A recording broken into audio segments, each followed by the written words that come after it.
Have you ever caught yourself mid-stumble, maybe reaching for a vase on a high shelf or stepping off a curb, and thought, that was nothing, just a close call? What if I told you that fleeting moment of imbalance could be the first whisper of a danger far greater than you realize? Here's the unsettling truth no one talks about at family gatherings. 80% of seniors who experience a serious fall pass away within the following year. It's not the tumble itself that's deadly. It's the domino effect. A fractured hip leads to surgery. Surgery to bed rest and bed rest to complications that quietly steal independence. But here's what doesn't make headlines. Most of these falls aren't accidents. They're the result of invisible risks hiding in plain sight. Risks you can outsmart starting today. Let's start with what happens the moment you wake up. Take Margaret, a 72-year-old former teacher who loved her pre-dawn rituals. For decades, she'd swing her legs out of bed the second her eyes opened, rushing to water her roses at sunrise. Last winter, that habit cost her. A dizzy spell hit as she stood and her wrist fractured when she grabbed the nightstand. Her doctor later explained what changed. Your blood pressure drops like a stone overnight after 65. Standing too fast is like yanking the emergency brake on a moving car. The fix? Instead of jumping up, sit upright for 60 seconds and pump your ankles 10 times. Toes up, then down.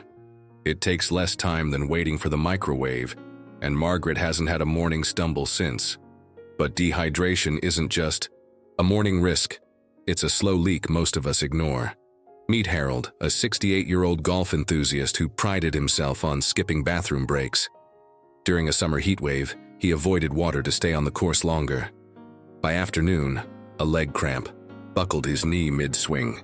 The hospital diagnosed a fractured pelvis and severe dehydration. Here's why that matters. After 60, your body loses its knack for conserving water and signaling thirst. Even mild dehydration thickens blood, strains your heart, and turns muscles into brittle rubber bands. Harold's solution? A glass of water before coffee with a pinch of salt and lemon to help his body absorb it. He keeps a bottle in his golf cart now, and his grandkids call him Hydration Harold. Then there's the silent thief lurking in your favorite armchair. Eleanor, 76, spent hours curled over mystery novels, shoulders hunched like a question mark. One evening, she stood up and immediately listed sideways, bruising her hip. My body refused to straighten, she confessed. Turns out slouching isn't just a posture problem, it's a gravity game. Rounded shoulders shift your center of mass forward, turning even a steady walk into a precarious balancing act. Eleanor's fix came from an unlikely source, her tea kettle. While waiting for it to whistle, she places both hands on the door frame and leans gently forward, stretching her chest. Then she interlocks her fingers, presses her palms skyward, and breathes deep. I feel taller, like I've got an invisible string pulling me up, she says. Small changes? Absolutely. But they're the difference between being part of a grim statistic or someone who dances at their great-grandkid's wedding. And if you think these adjustments matter, wait until you hear about the danger hiding in the one place you'd never suspect. You've just discovered how a few mindful moments each morning can steady your body against life's unexpected stumbles. But let's step beyond the bedroom now, into the spaces we assume are safest, because danger often hides where we least expect it. Take Frank, a spry 78-year-old who loved his clutter-free condo. He'd vacuumed that very morning when a rogue throw rug betrayed him. One second he was carrying laundry, the next he was on the floor with a fractured hip. I've walked past that rug 1,000 times, he said later, baffled. Here's what Frank didn't realize. Our homes evolve as we age, but we rarely notice. That harmless rug corner, with slower reflexes and fading depth perception, it becomes a trapdoor. The fix isn't about decluttering. It's about seeing your home through new eyes. Try Frank's daughter's trick. Walk each room in socks. If your foot catches even once, that spot gets a makeover. She swapped his rug for non-slip mats and lined his hallway with plug-in nightlights, not just for midnight bathroom trips, but to cast shadows that revealed daytime hazards. Feels like I've got a spotlight on safety, he jokes now. But even the safest home can't protect you from dangers you can't see, like the pills in your cabinet. Diane learned this the hard way at 71. She'd managed her blood pressure perfectly for years, until a sleepless night led her to add an over-the-counter sleep aid. Within days, dizziness turned a porch step into a concussion. Who knew too? Little pills could gang up on me, she wondered. The answer? Pharmacists. A quick seasonal ritual, dumping every pill, vitamin, and herbal tea into a bag for a pharmacist's review, could have saved her. Diane's pharmacist color-coded her pill chart afterward. Green for morning, yellow for afternoon, red for bedtime. Turns out my blood pressure med and chamomile tea were frenemies, she laughs. If you're still watching and finding these insights useful, drop a number 4 in the comments to let me know you're here. If you haven't subscribed yet, go ahead and hit that subscribe button and turn on the bell so you never miss a video. Your support helps us keep bringing you valuable content to inform and inspire. Now let's talk about a risk that doesn't hide under rugs or in pill bottles. It grows in the silence between phone calls and empty afternoons. After George lost his wife, he spent months alone, watching game shows in a dim living room. His legs weakened, his reflexes dulled, and when he finally tripped on a curb, he couldn't catch himself. Contrast that with Rosalind, 79, who turned loneliness into her secret weapon. She joined a Tai Chi group purely for gossip, but those slow, intentional movements did more than spark friendships. They rewired her balance.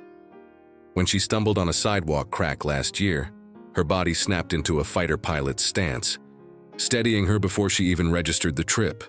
The lesson? Balance isn't just physical, it's communal. Your muscles need challenge, but your brain needs connection. Try Rosalind's two-bird strategy. Call a friend during your daily heel raises, or join a book club that meets at the park. Even a calm dog can be a stealthy balance coach. Those daily walks strengthen more than your heart. George adopted a rescue greyhound named Luna, and while she's no guard dog, she's given him a reason to lace up his shoes every morning. Turns out saving her saved me, he says. But there's one final threat that doesn't trip your body. It targets your security, your savings, and your sense of control. And unlike a loose rug or a bad pill mix, this one doesn't need to enter your home to do damage. You fortified your body against falls and your home against hidden traps. But there's one last predator that doesn't lurk in dim hallways or tangled carpets. It slips through phone lines, preying on trust, and it nearly cost Linda everything. It started innocently. A call from someone claiming to be her bank's fraud department. They knew her address, her grandson's name, even the breed of her late husband's dog. Your savings are at risk. We need to move them now, the voice insisted. Panic clouded her judgment, and by sunset, $10,000 vanished. Linda's story isn't rare. It's a script scammers use daily, exploiting politeness and fear of burdening others. But here's what Linda learned too late. Urgency is always a lie. Banks don't call. Grandkids in trouble don't demand secrecy. And no legitimate agency will ever threaten you over the phone. Linda's turnaround came through a family safe word, a simple code her grandson suggested. Now, if a caller claims her daughter's in the hospital or the IRS is seizing her home, she asks for the word Blue Bonnet. No word? Click. She's also added a $30 call screening device to her landline, a small box that forces telemarketers to say their name before the phone rings. Turns out most scammers hang up before the beep, she says. But protecting your savings isn't just about dodging predators. It's about sharpening the mind that outsmarts them. Take Sam, an 82-year-old stroke survivor who treats his brain like a daily crossword. While waiting for his coffee, he scribbles 2 clues. During TV commercials, he lists red objects in the room. Fire extinguisher, Apple magnet, that lady's dress, racing against the ad break. Last month, when a scammer posing as his grandson begged for bail money, Sam fired back, "What's our secret word?" Silence. "Nice try, Junior," he snorted, slamming the phone down. Sam's secret isn't genius, it's friction. He forces his brain to pivot. brushing teeth with his left hand, recounting news stories aloud to his parakeet, even turning grocery lists into rhyming poems. Keeps the mental cobwebs away, he says. And science backs him. Every time you challenge your brain to adapt, you strengthen the neural pathways that spot scams, navigate uneven sidewalks, and yes, remember grandkids' birthdays. So picture this. A year from now, you rise from bed with steady legs, sip water while reviewing, a calendar full of Tai Chi classes and coffee dates. Your hallway glows with nightlights that double as art, and your phone only rings for people you love. When a suspicious email arrives, you chuckle, delete it, and call a friend to brainstorm lunch plans instead. This isn't a fantasy. It's the future you build by layering small, intentional habits. Now, I want to hear from you. Drop a comment below sharing one tip that clicked today. Maybe it's Linda's safe word, Sam's brain games, or simply pausing before standing up. Tell me how you'll weave it into your life. Your stories fuel this community, so don't hold back. And if you found this helpful, hit like, subscribe, and share it with someone who deserves to feel safer in their own home. Because aging isn't about clinging to the past, it's about rewriting the rules. You've earned the right to move through the world with grit, grace, and the quiet confidence of someone who knows how to protect what matters. So stand tall, stay sharp, and remember, the best chapters aren't behind you. They're the ones you're scripting right now. Here's to living them fully on your terms.